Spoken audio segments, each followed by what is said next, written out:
Hey Top Dogs fans, this is Kit Klawson here. This is my first time doing this on my own. You all know how much I love cooking. I cook professionally, so I thought since I've got so much time on my hands that I would cook for all of you.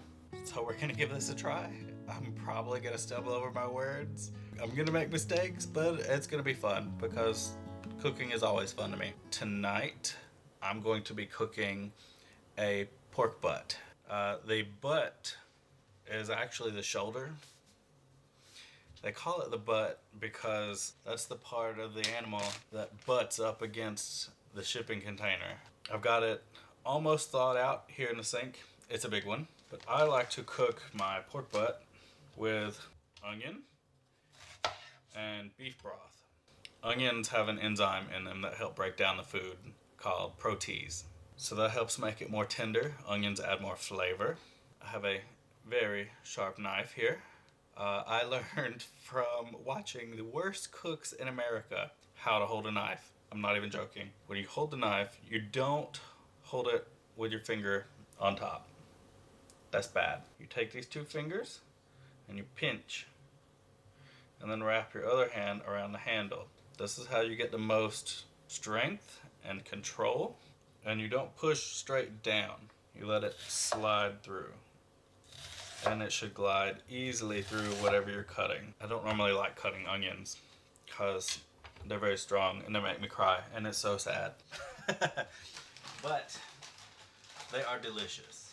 So since this is a large Boston butt, I'm going to do 1.5 onions. Because I'm going to be cooking it in my pressure cooker back here, you don't really need to break the onions down a whole lot.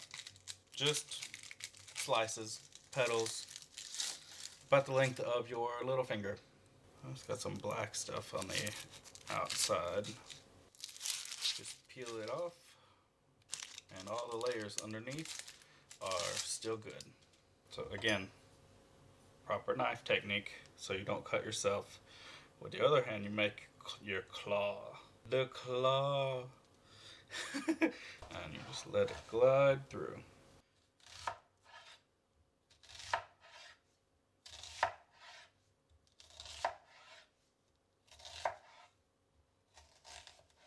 And always clean your mess as you go because it's hard to cook on a dirty cutting board. And the big butt. This one might be a little bit too big, so I may have to trim it up so that it fits into my pressure cooker. Oh, I can see this still has a big layer of fat on it. I need to clean it up before I can start cooking it. Fat is flavor. Fat is a good thing, but sometimes there's too much fat. So be very careful and trim off this outermost layer of fat without cutting my hand. And you can see it's just peeling back nicely.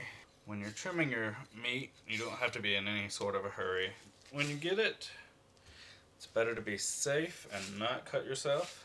With all my talk of safety though, it still happens to professional chefs, even on TV, especially on TV. There's too many cooking shows lately, but they're all competition shows. That's why they cut themselves, because they're in a hurry. They've got to beat the clock. So when you rush, you make mistakes.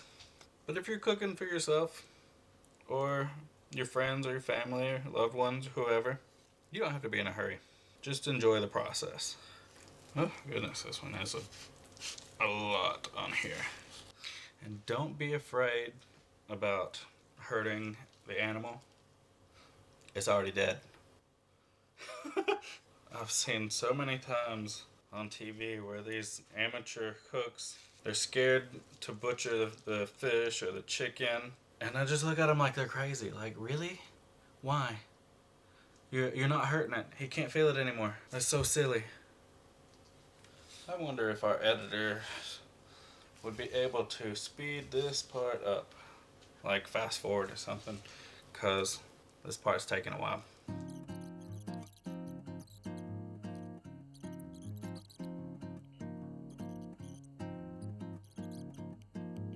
There, I got it. This is called a fat cap, but it's also got a layer of skin on here. And you know those pork rinds that that you find in a grocery store. That's what this is. So you can deep fry it. Actually, I think there's more to it than that. I think they have to dry it out first, and then they deep fry it, and it puffs up and gets delicious. But I'm not doing that.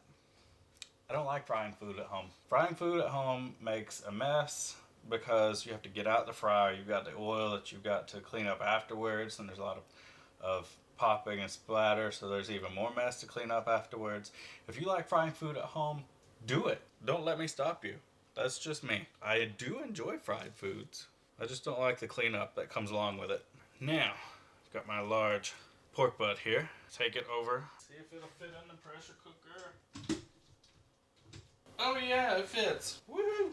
Anytime you handle raw meat, especially chicken or pork, always wash your hands. Raw chicken or pork can have foodborne illnesses like salmonella. You don't want salmonella. It's not worth getting food poisoning. Just wash your hands. Be clean. Respect your place. See, I've got the onions here. These are just white onions, about this size. I'm using a pressure cooker. You can also do this in a slow cooker, like a crock pot. I love my crock pot. They work similar. The pressure cooker increases the air pressure within the container, which lowers the boiling point of water, which means everything gets hot faster, and it forces the heat into whatever you're cooking. A slow cooker, on the other hand, would do exactly what it sounds like it does. It cooks things slowly at a lower temperature, which gives more time for the proteins to break down, which also results in more tender meat. So many things you could do with a slow cooker. I have made lasagna in a slow cooker before, and it is so easy. I'll have to do that one of these days and teach everyone how to make homemade lasagna in a slow cooker. It's so great, because then whenever you go to serve it to your people, they think, oh, it looks like you put a lot of work into this. No. You put it in a pot and you walked away from it for 3 hours. So right now I'm just separating the layers of the onions before I put them into the pressure cooker. Again, if you don't have a pressure cooker, even if you don't have a slow cooker, that's okay too. If you've got a big pot, you could just cover it and put it on low on top of your stove for a few hours. Don't forget it's there. It'll do the same thing as a slow cooker. When I'm at work, I've got access to some pretty fancy tools, but tools aren't everything. They just make your job easier, but that doesn't mean you can't do it without them. We've got this, I don't know if you've seen on TV, the immersion blenders. It looks like a little stick, and they just put it down in the pot, and it blends everything up. The one we have at work, we refer to as the outboard motor, because it's the size of a boat engine. I wish I were kidding. When I pick it up, I'm holding this thing with 2 hands, bear hugging it.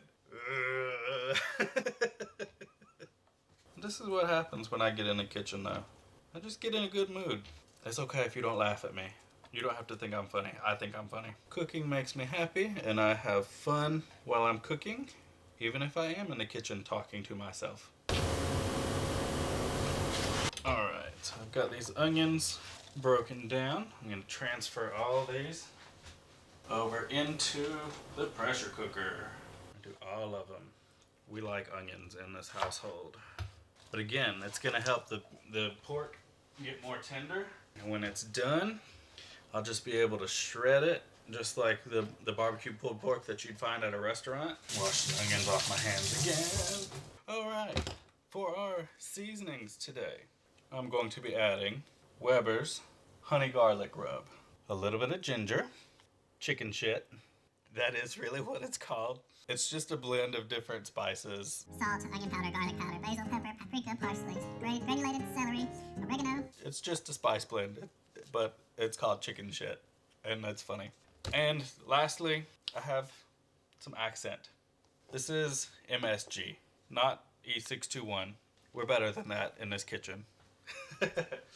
But so many people are afraid of MSG. MSG is just a different type of salt that comes from plants. That's all it is. It's just a different type of salt.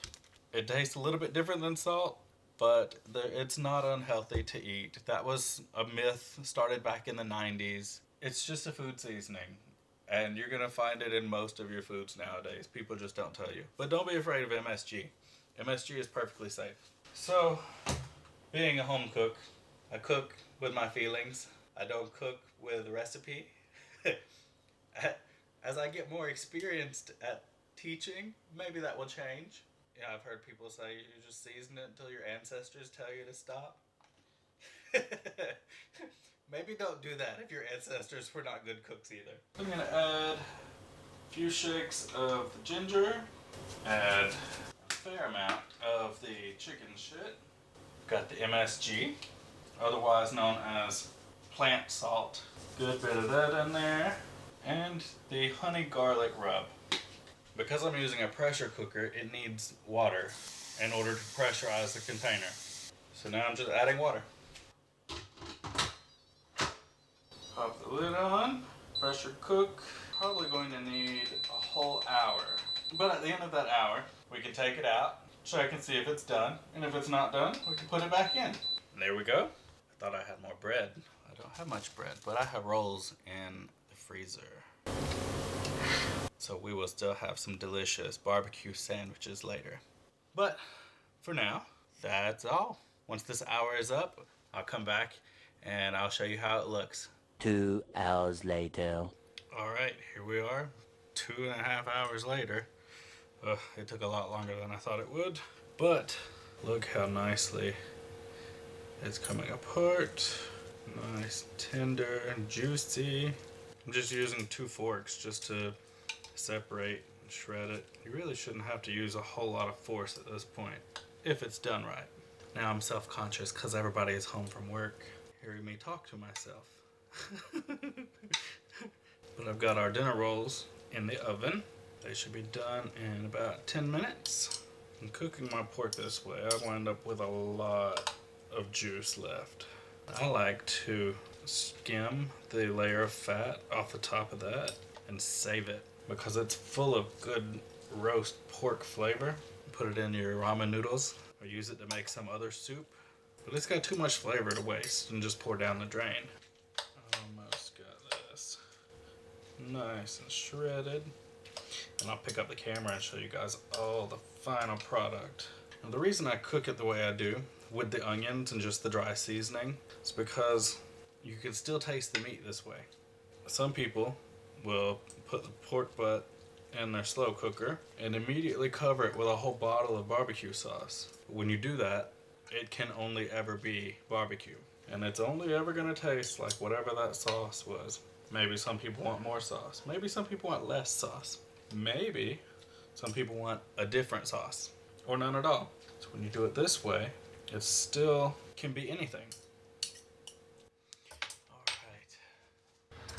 Look at this. It's nice. So good.